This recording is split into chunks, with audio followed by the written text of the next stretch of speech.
What's up, guys? It's three-time NFL Pro Bowler, all-decade return specialist, Josh Cribbs.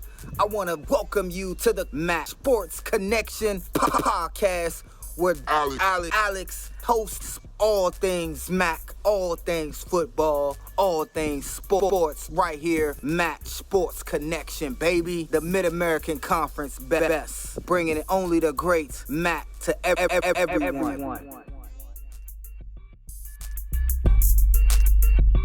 All right, everybody, welcome back to the Max Sports Connection podcast. I'm your host, Alex the Captain. Thank you so much for joining me this week.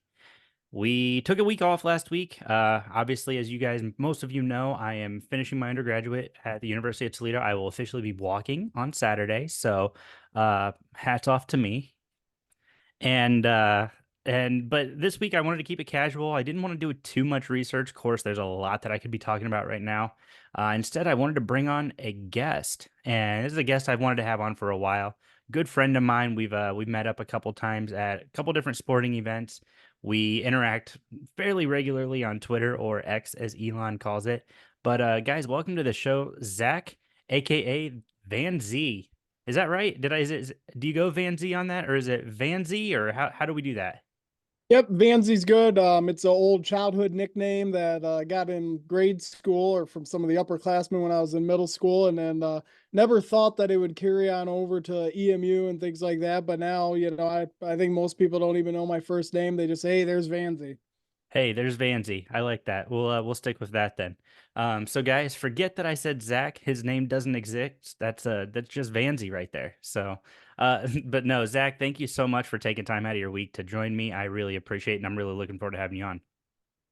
Yeah, I've been looking forward to this one. Like you said, we've met up a few times. We've done a walleye game and different MAC events that we ran into each other, and very excited for you getting the opportunity to walk, and so congratulations to you on that. And I'll walk for graduation, not just in general. I know you do that daily, but Correct. congrats on all your successes. No, thank you, man. It's exciting for sure. And obviously I'll be joining the elite ranks of MAC graduates, yourself included in that. An Eastern Michigan grad. Let's just talk about you falling in love with Eastern Michigan. Are you from the Ann Arbor, Ypsi area, or where are you from? Are you from Blissfield? Kind of talk about that.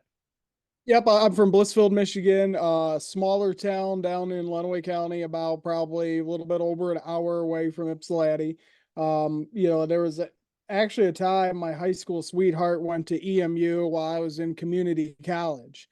Okay. And once we broke up, I kind of, I actually disliked EMU. I associated it with, where she met her new guy and things like that. Sure. But then after I finished community college, I was working in a factory, and I remember coming in one day and nobody Not the moved. Factory though, right?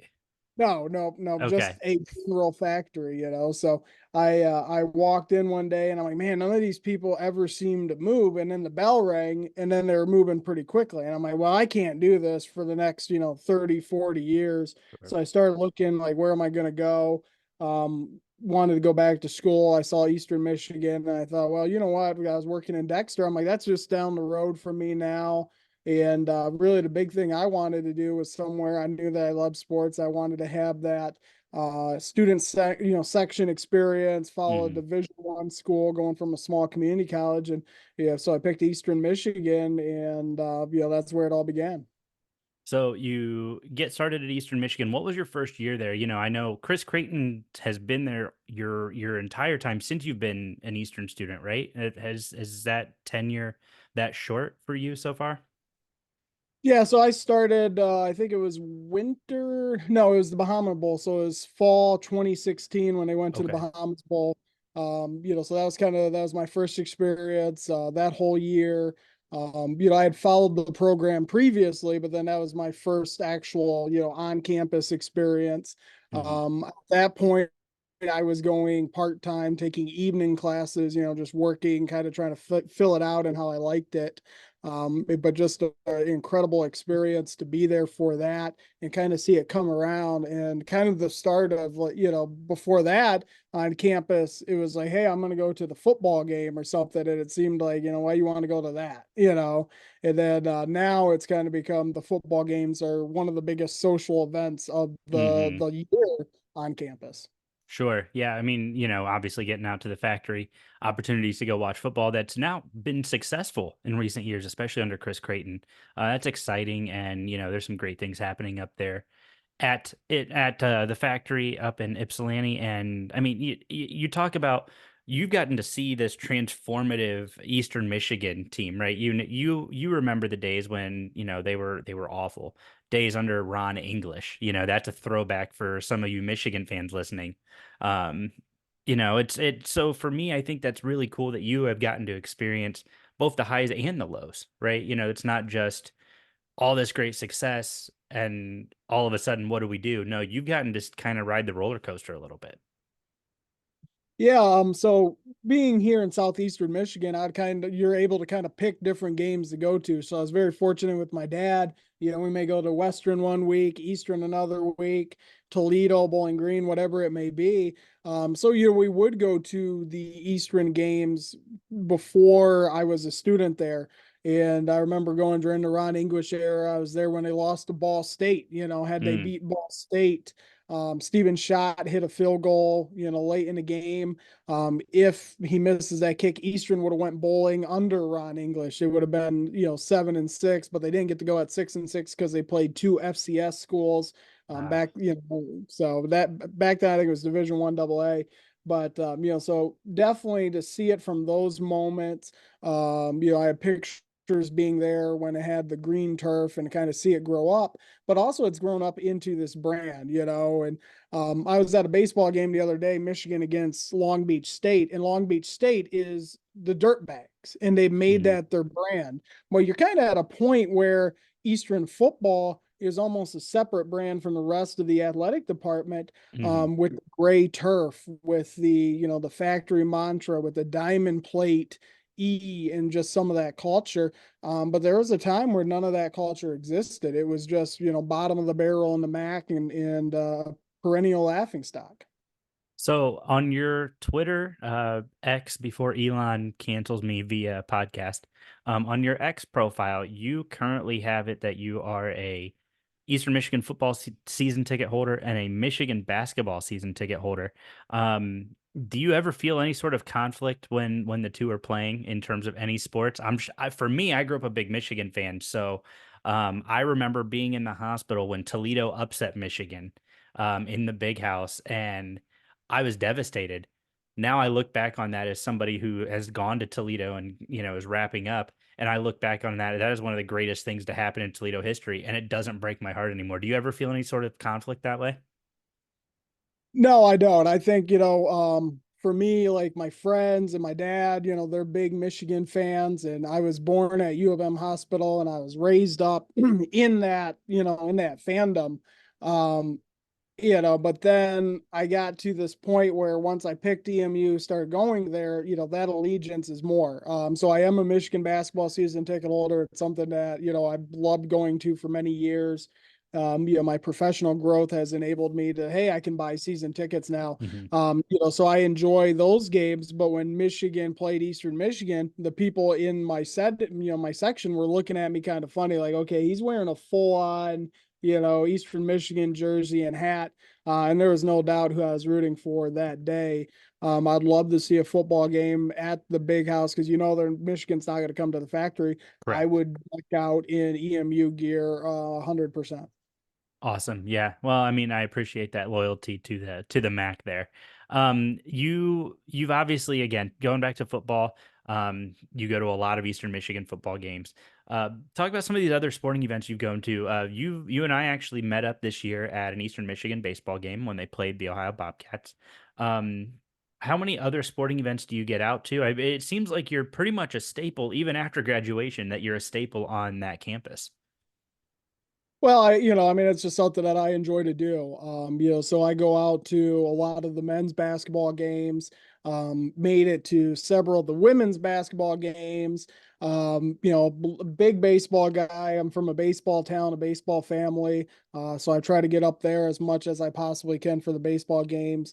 I used to love the softball games when we had a softball program. When I was a student, some of my favorite people on campus were on that team. Mm. Um, you know, I really I'm kind of limited to those sports. I follow and try to support all the other sports, but living an hour away, it's not as if I'm just living down the street. So it's kind of limited to the bigger revenue ones, unfortunately. But definitely a lot of love and support for track and field, cross country, swimming, diving, all the other sports.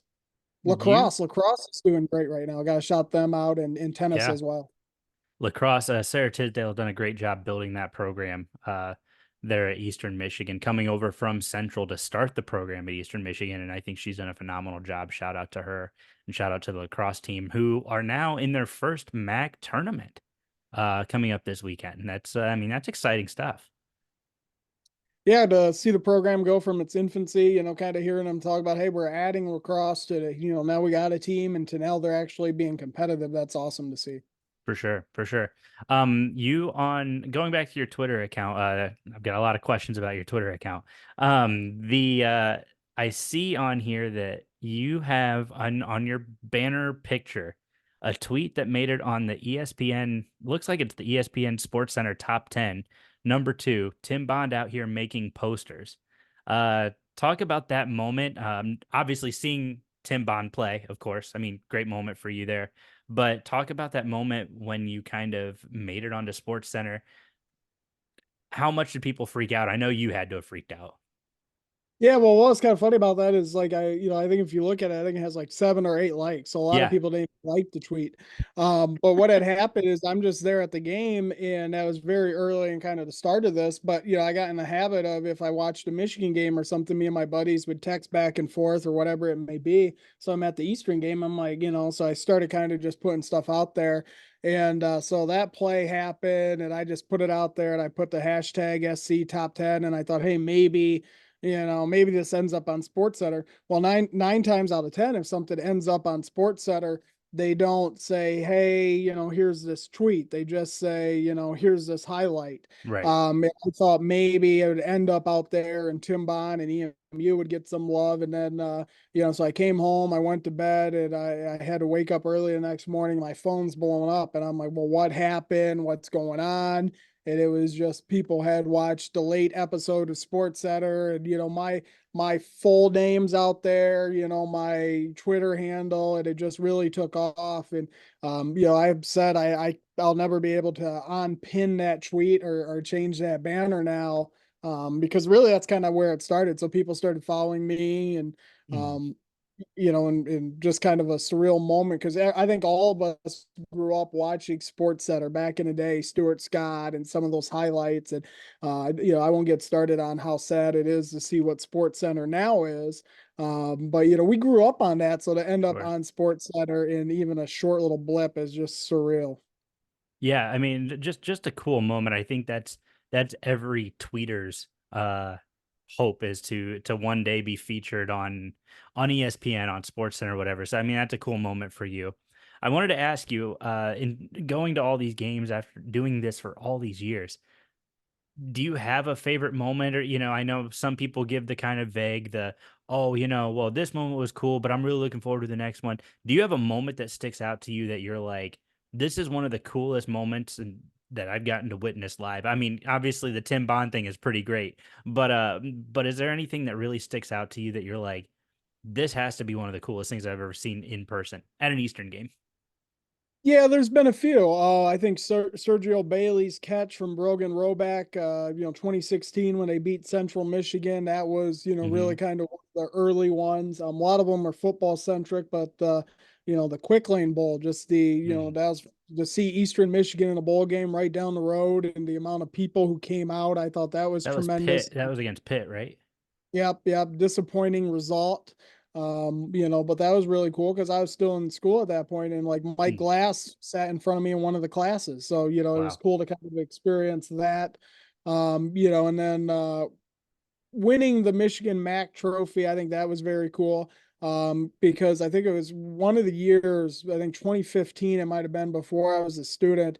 Eastern lost to Pitt on a not to Pitt, but to Western on a midweek Maction game. Okay. And when Western came off the field, they had won the Michigan MAC trophy, and I think it was PJ Fleck at that time, and they're holding it up and they're telling Eastern recruits, "You'll never get this, you'll never get this." So then, and to kind of see the program come that far and win the Michigan MAC trophy with Taylor Powell and Right. that great team that wins the Potato Bowl, that was phenomenal to see that in person. So I would probably say those moments really jump out. There's been some in basketball, the tournament run, to go see them play in Cleveland Mhm. under Rob Murphy when they had James Thompson, Elijah Minnie, Paul Jackson, and they Wow. lost to Toledo. Just that experience of being there and supporting a program and in the vibe around Cleveland was phenomenal.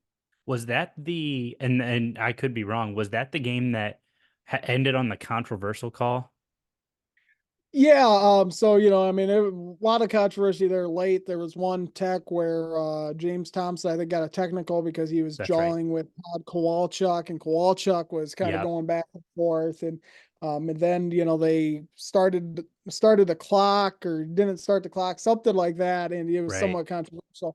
And then actually after the game, so I was there with some people that I went to EMU with. So after the game, we go to the concourse of the Quicken Loans Arena there at that time, and there were some Toledo fans who were over beveraged, and they're having conversations with some Eastern players. Well, they start pushing and things like that, and me and the people that I went with are kind of there in it, which was just really crazy to be a part of, and I'll never forget that aspect of it. Sure. Guys, so we're going to take a quick break here. We've got to insert our MAC baseball rundown brought to you by Graham Giles. Then we'll be right back. We're going to ask Vannzee about a little bit more about this Twitter account. Like I said, I got a lot of questions for him, but guys, we're going to take a quick break. We will be right back.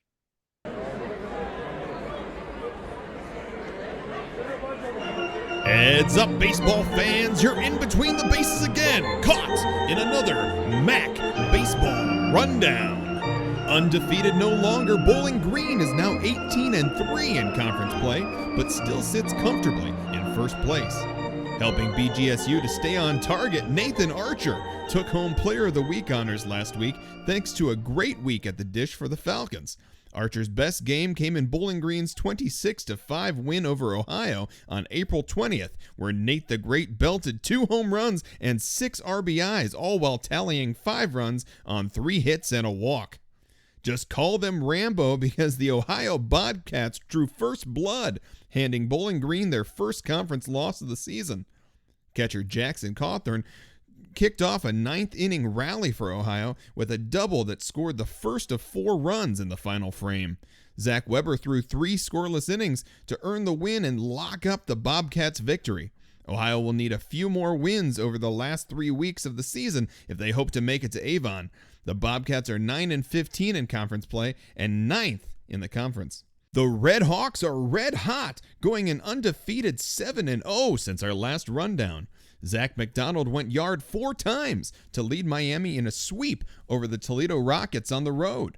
2 of his homers came in Game 2 to give the Red Hawks the edge over the Rockets in a game that ended 4-3 in extras. During the weekend, he totaled 7 hits on 11 at-bats, hitting .636 and slugging .727. Additionally, he came across 7 times, accumulated 10 RBIs. Evan Applewick had hits in all 4 of Miami's games this past week, which included an 11-1 win over Xavier and 3 victories over Eastern Michigan. He drove in 3 runs and hit a home run in both Saturday and Sunday's game over EMU. Throughout the course of the week, Applewick racked up 14 bases, 7 RBIs, 7 hits, and 6 runs, while batting .500 to help Miami extend their win streak to 8 games. Miami is currently 7th in the MAC with an 8-10 record in conference play. Big Ben just keeps on ticking. Ben Vitas pitched the first 9-inning complete game shutout for Central Michigan since the 2016 MAC tournament in a 2-0 victory over Central Florida on April 19th. He scattered 5 hits, 2 walks through 9 innings and finished the completed game with 133 pitches. Vedas forced UCF into its first shutout loss of the season while earning MAC Pitcher of the Week. CMU is 6-15 and second to last in the conference. Like a teenager at the mall, Northern Illinois is thankful for Spencer's gifts. Right fielder Spencer Bartel gave quite a present this last week, going 2 for 3 with a walk and 3 RBIs as the Huskies defeated Central Michigan on April 27th in Mount Pleasant. They're now 7th in the MAC with a conference record of 9-12. Not so high flying for the Eagles. Eastern Michigan hasn't won a game since our last rundown and has a losing streak of 10 now. The Eagles have fallen to 8th in the conference with a record of 8-13 in MAC play. Ball State must have a freezer full of venison because they're being supported by a hunter. Cardinals catcher Hunter Dobbins continued his consistent performance this season, going 3 for 5 at the plate in a 14-1 dismantling of Western Michigan on April 19th. Dobbins had 3 RBIs, a double, a home run, and came across 3 times himself. Ball State is 12-9 and moved up another spot to 4th in the conference. Toledo continues to strike fear in the hearts of their opponents by putting opposing pitchers on a pike.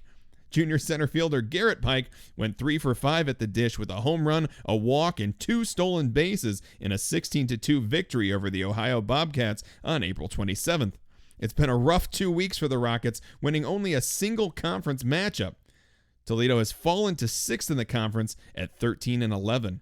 I can't believe it. It was a team affair as the Flashes handed the Falcons only their 3rd conference loss of the season. Starting pitcher Eric Giles had 8 strikeouts over 6.1 innings of work, and Hunter Klotz was perfect at the plate as the Flashes took down top-ranked Bowling Green 12-2 on April 28th. Kent State is 12-9 in the conference, good for 5th place. Western Michigan's got to lock it down for these last few weeks of the regular season. The Broncos have gone 2-4 in the conference since our last rundown. Nice! First baseman and MAC Player of the Year candidate Cade Sullivan still tops the conference with 69 hits, a .418 batting average, and a .512 on-base percentage. He's top 15 in the MAC in nearly every offensive category. Western Michigan is 13-8 in MAC play and is 2nd in the conference. The Zips went to Jared. Throwing his first collegiate complete game, Jared Schaefer helped lead the Akron Zips to a 7-2 victory over Eastern Michigan on Saturday, April 20th. The sophomore righty went the full 9 innings, where he allowed just 2 runs, none earned, walking none, striking out 6. Despite a couple of good weeks, the Zips are still last in the conference with a record of 6-15. And that, baseball fans, is your MAC Baseball Rundown. I'll catch you next time between the bases.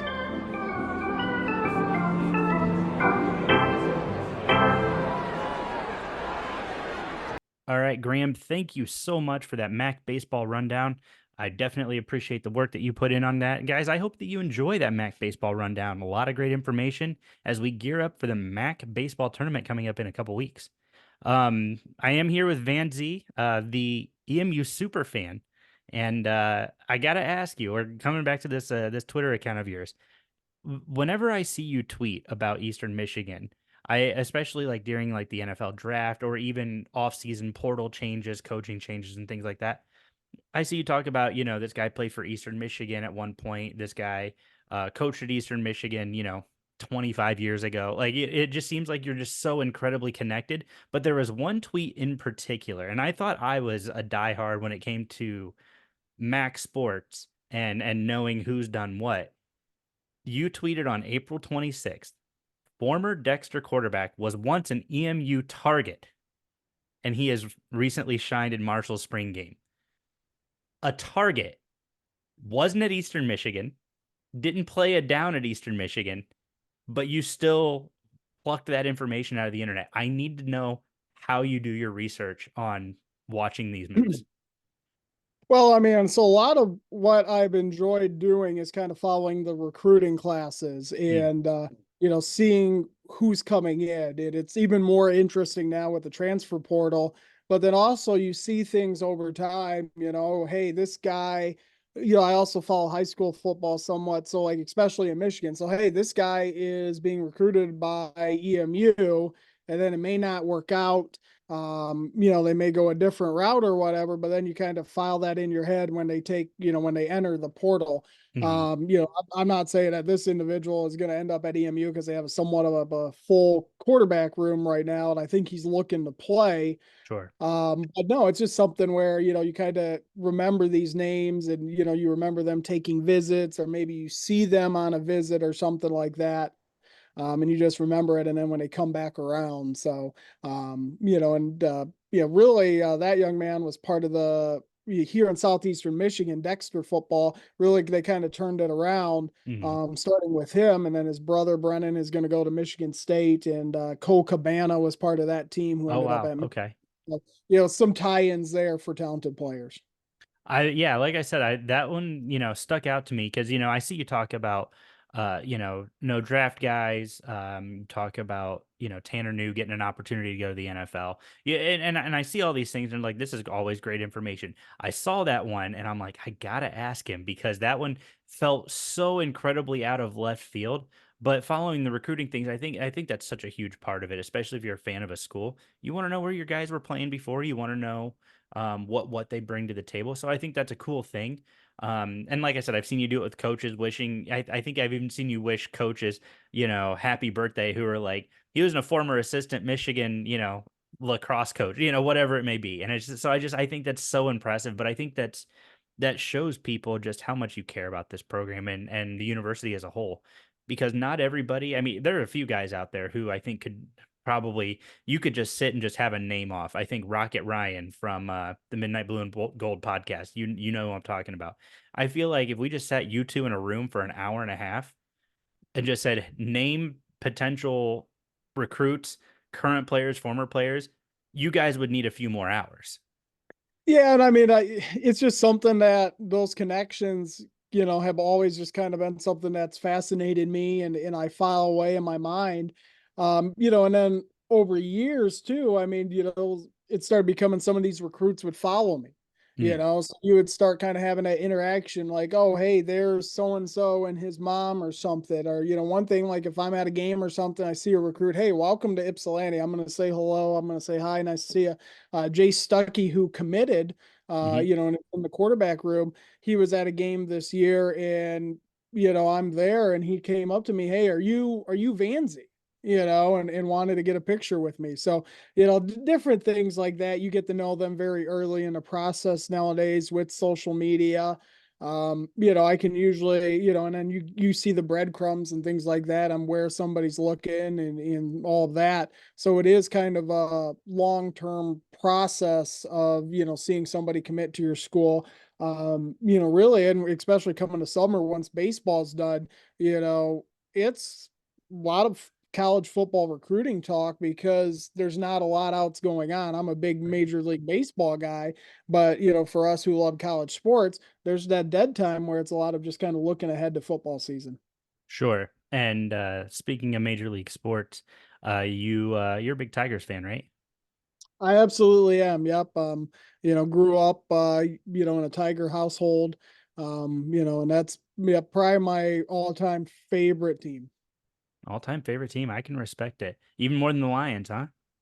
Oh yeah, absolutely. Cause like, growing up, I mean, I grew up in a baseball town, and that's really what me and my dad bonded over, and my grandpa as well. So yep, the Lions growing up, they weren't great. So Okay, fair enough, fair enough. I know we had at least one question pop up, and I figured I'd ask you, Mister the EMU expert over here. It was Ben Barron tweeted about who you kind of think might be winning potential starting jobs or kind of depth chart moves here for football season. Just wanted to get some early impressions. You were at the spring game. I'm assuming this was not your first spring game, but you were at the spring game. Talk about what you kind of saw, what some of those interactions what are we looking at? yeah, I really liked the spring game in the bubble because you just felt so much closer.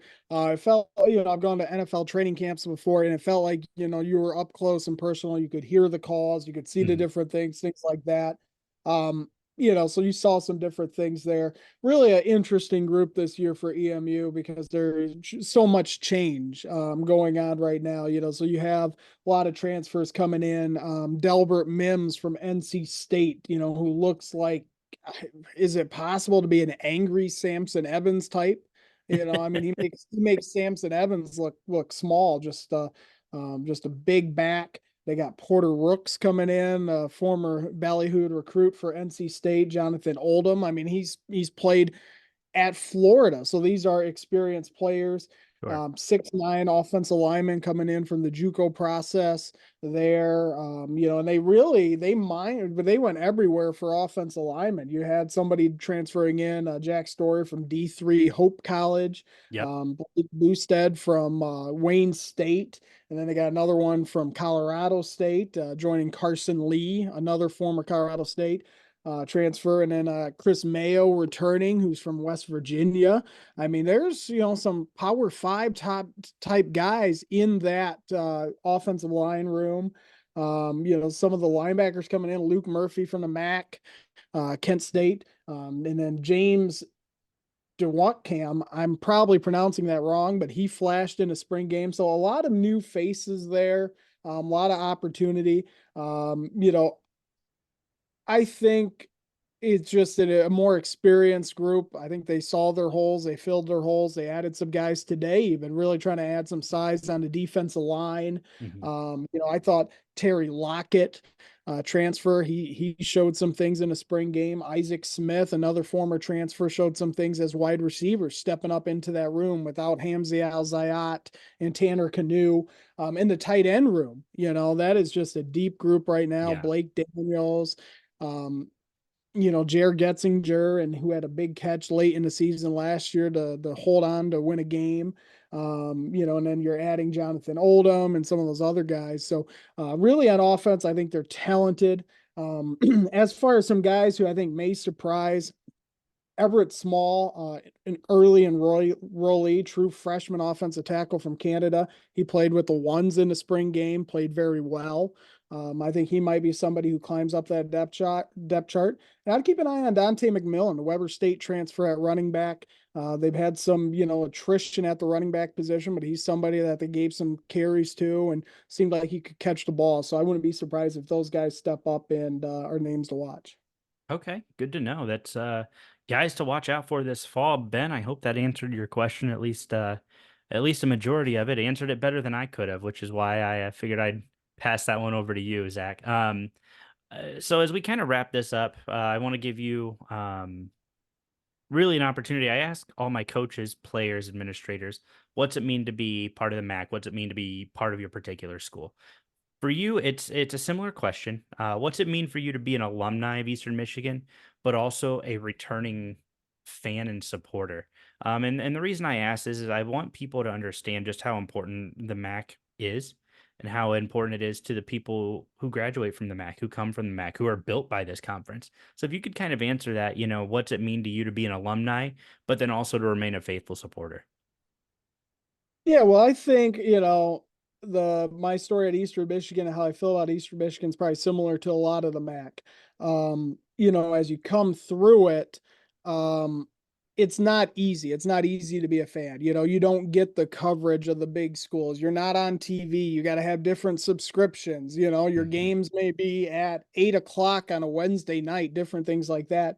But also from like an educational standpoint, outside of maybe Ohio and Miami University, people are saying, oh, you go to EMU. Well, you don't go to Michigan. You don't go to a Northwestern, different places like that. But I think for me, I kind of related to that. Once I got to campus, I said, well, I'm going to do everything that I can do to get into this culture and get that college experience.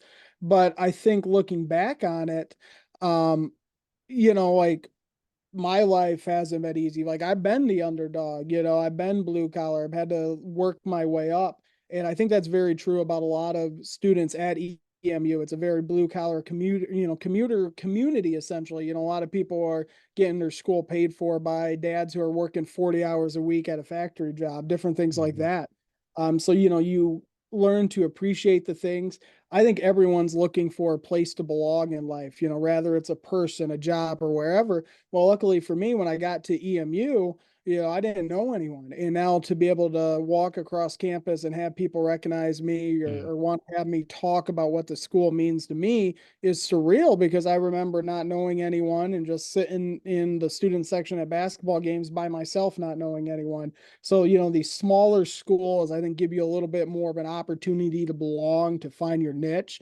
Um, you know, my tweets and stuff, as fun as they are, I do know that if I had gone to a Michigan and I was tweeting that way, I wouldn't know recruits. I wouldn't know players' parents. I mean, I go to the spring game, I have parents coming up to me like, hey, we follow you, you know, and different things like that. So you get to know them on a personal level. You know, it stinks. It hurts, you know, like a little bit, you know, because you see guys who come up and you're excited to follow them, but now they're entering the transfer portal to better their situation. It's like, well, shoot, now I'm not going to see them on the sidelines, but I'm also not going to see their family at a tailgate, you know? Right. So, you know, you get to build those connections at a Eastern Michigan or at a MAC school, where if you went to Michigan, you know, you're just another number.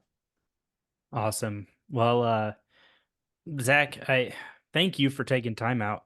Oh yeah, you've got something else. Go for it. I got one more thing. So Go for it. I used to do things with Hustle Belt. We had a Hustle Belt podcast, me and a guy named Zach Fallador. I love And Zach. Great guy. I was talking to him today, you know, once he saw that I was going to be on here, and he said, hey, tell him there was a time where our podcast was better. So, Oh you know, wow. Those are fighting words. Well, guess what, Zach? Mine lasted. So that is true. That is true. So. No, Zach, thank you so much for taking the time. Real quick, just as we kind of wind this down, go ahead. Where can people find you? What are those handles? Yeah, at Twitter, or on Twitter X, it's at the Vannzee, TheVannzee. And then also on Instagram, I post some EMU stuff on there. You know, I'm big in my EMU clothing and things like that. But that is at VANNZEE. Awesome.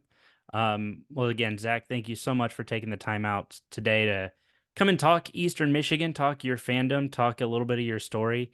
I know I appreciate it. I hope my listeners appreciate it. I know there was a great chorus of excitement when I announced that I was having you on. So thank you so much for hopping on today. Thank you. You know, this is something where I listen quite often, and I'm like, wow, you know, that'd be cool to be on there, and glad to have the opportunity and give Eastern Michigan some love. You know, and kind of talk about that experience. And yeah, you know, it's cool because these questions, we're talking more about the experience and not so much on like expectations for a team or something. You know, and I think those are things that are important for people to hear.